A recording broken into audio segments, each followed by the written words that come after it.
Well, the recent dry weather in San Diego has taken a toll in a number of ways. The nurse practitioners at CVS Minute Clinic say for many of their patients, it's resulted in a lot of itching, scratching, and more. Here's this week's What's Going Around report.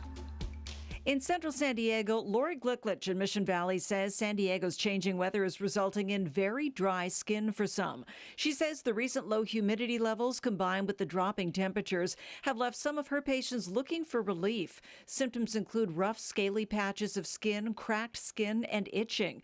But there are some measures you can take to ease that discomfort. Treatment includes applying moisturizer immediately after bathing or taking a shower, not using really hot water, and avoiding scented soap.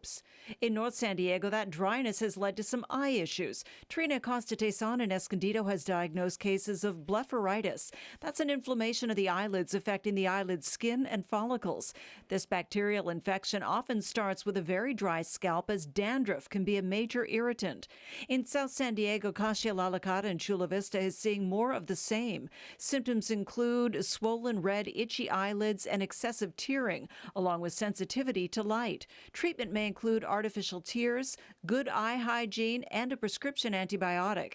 And in East San Diego, Amy Polizzi in Santee has seen patients with otitis externa, also known as swimmer's ear. This is an infection of the outer ear canal, often caused by bacteria that grows when water remains in the ear after swimming. Symptoms include itching, redness inside the ear canal, pain, tenderness, and discharge. Treatment may include antibiotic ear drops and steroid drops to reduce that inflammation. And that does it for this week's What's Going Around.